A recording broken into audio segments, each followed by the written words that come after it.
Bonjour à tous. Alors, je vais faire un petit peu un point, une synthèse pour les différentes matières qu'on va préparer durant la préparation intensive. Et aujourd'hui, on va parler du règlement des agents de joueurs FIFA. Alors, ce que je peux déjà dire, c'est que le règlement des agents de joueurs de FIFA est un élément important de l'examen.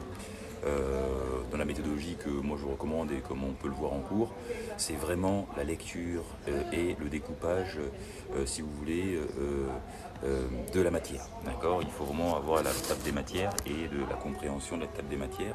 Je vous rappelle que les éléments importants à bien découvrir là-dessus, c'est d'abord les critères d'éligibilité, c'est-à-dire quelles sont les personnes qui peuvent ou qui ne peuvent pas devenir agents de joueurs. Dans la partie 2 qui s'appelle devenir agent de joueur.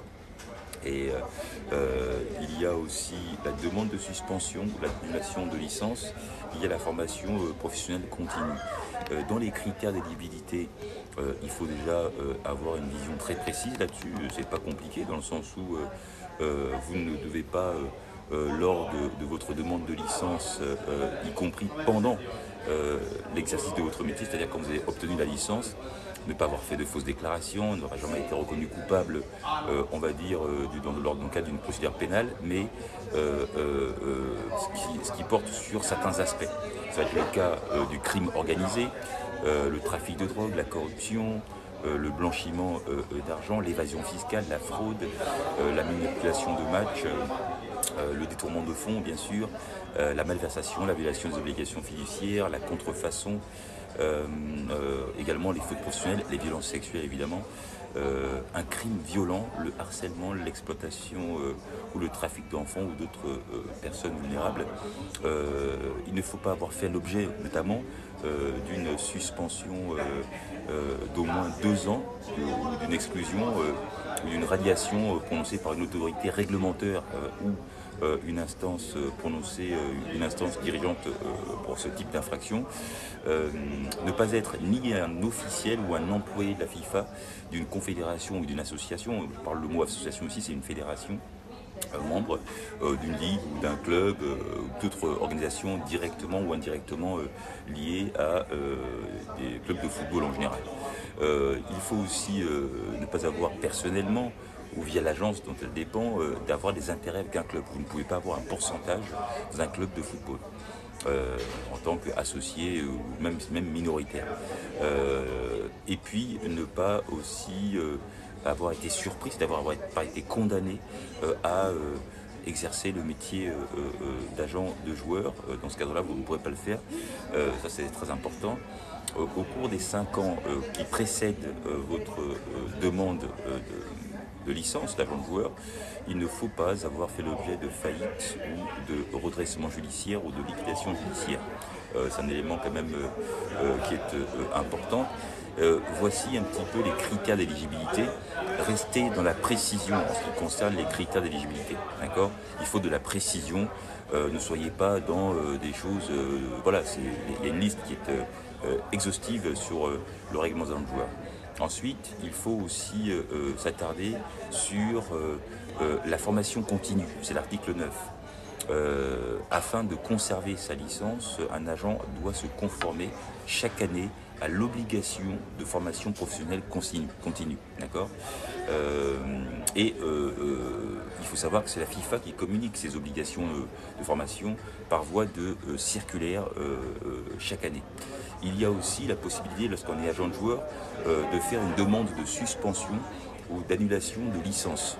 Un agent peut demander la suspension temporaire ou l'annulation définitive de sa licence en déposant une demande motivée sur la plateforme. D'accord. Et il faut rappeler que si vous souhaitez retravailler, en gros exercer de nouveau, eh bien la personne doit solliciter l'annulation de sa licence et doit se conformer de nouveau à l'ensemble des procédures de demande de licence telles que décrites dans le règlement. Voilà un petit peu ce que je pourrais dire. Maintenant, il faut aussi rappeler la relation qu'il peut y avoir entre le joueur et l'agent. On parlera ici de la représentation. C'est l'article 12 du règlement des agents de joueurs, la représentation. Vous savez que pour pouvoir représenter un joueur, vous devez avoir un accord de représentation. Cet accord de représentation ne peut être signé qu'à partir de l'âge de 16 ans en général, avec un joueur. Un agent pour représenter un joueur, un club, ou toute autre entité telle qu'une fédération, une ligue, etc., mais aussi un entraîneur là-dessus. Je rappelle qu'il y a des mentions obligatoires à avoir dans un accord de représentation, et ces mentions sont les noms des parties, la durée, le cas échéant, le montant de l'indemnité de service due à l'agent, la nature des services d'agent à fournir, la signature bien sûr des parties. S'il s'agit d'un joueur mineur, il faut bien sûr la signature du représentant légal. En ce qui concerne la durée d'un accord de représentation entre un agent et un joueur, un agent et un entraîneur, c'est 2 ans maximum, renouvelable. Je rappelle que la tacite reconduction est interdite. En ce qui concerne maintenant l'accord de représentation avec un club, il n'y a pas de durée maximale. Cependant, l'accord de représentation ne doit concerner qu'un seul joueur ou une seule transaction à la fois. Vous ne pouvez pas avoir un accord de représentation avec le PSG pour vendre ou acheter l'ensemble des transferts du PSG. C'est uniquement pour un des joueurs qui sera transféré, et vous pouvez faire autant d'accords de représentation qu'il y aura de dossiers de joueurs à avoir. Bien sûr, là-dessus, vous êtes rémunéré sur l'indemnité de transfert.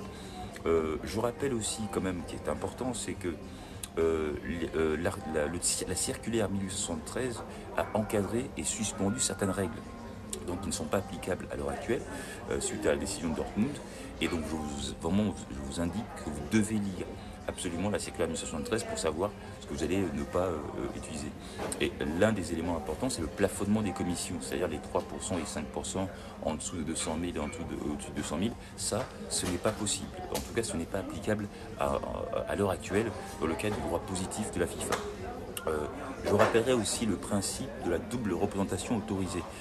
Pour savoir ce que c'est, la double représentation autorisée, c'est que vous, en tant qu'agent de joueur, vous pouvez représenter soit le joueur tout seul, soit le joueur avec le club qui va acheter le joueur, ou alors vous pouvez représenter uniquement le club qui va vendre le joueur. Donc l'entité de départ, c'est le club qui vend le joueur, l'entité d'arrivée, c'est le club qui achète le joueur, et vous pouvez représenter doublement, uniquement le joueur et l'entité d'arrivée. Voici ce qu'on pourrait indiquer là-dessus. En ce qui concerne la représentation des mineurs, eh bien, une fois que vous avez réussi l'examen FIFA, vous devez absolument passer une formation qui se fait en ligne pour avoir la certification de représenter des mineurs. Voilà, ça c'est un élément qu'il faut avoir.